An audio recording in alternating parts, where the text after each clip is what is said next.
السلام عليكم أصحابتي كسودو channel كيغا ومشهورة من قاعدة maanta waxaan noo soo sameeyay routine morning routine ah ilaa qadadii ilaa dharmeyd adii calaa kulli xaal maanta xaaladii maanta alxamdulilah taa soo kacnay biyo iska cabnay biyo liin dhanaan leh canjeero ayaan dubiyaa canjeeradan waxaan ku cunayaa insha Allah shaah laakiin ni badan canjeeradii shaah ma jecli waxaan ku jeclahay inaan ku cuno ama basbaas hadaa canjeero shaah u cunayo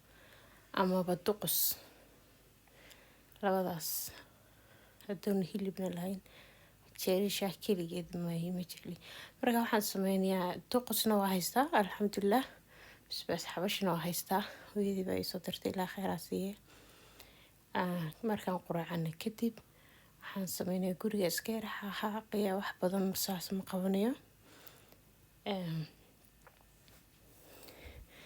guriga markaan iska xaaqo iska tirtiro shamac yar iska shito ma aragtay jawi yar oo degan ka dhigo kadib waxaan sameynayaa qado ayaan sameynayaa qado ma aragtay green cagaar ah waxaan ku cuni doonaa ceesh ilaahay dhaahdo marka insha Allah ayaa dhar dhaqid iyo adi hawl adduunta insha Allah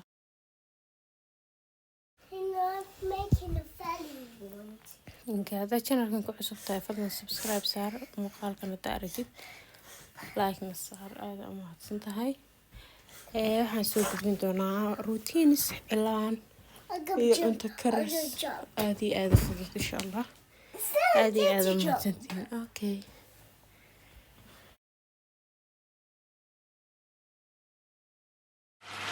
asxaabey maanta waxaan sameynayaa khudaar halkan waxaa ku jira lady finger spinach iyo basal halkan broccoli labada nooc oo ahaa halkan waxaa igu fiiriyay hilib saadana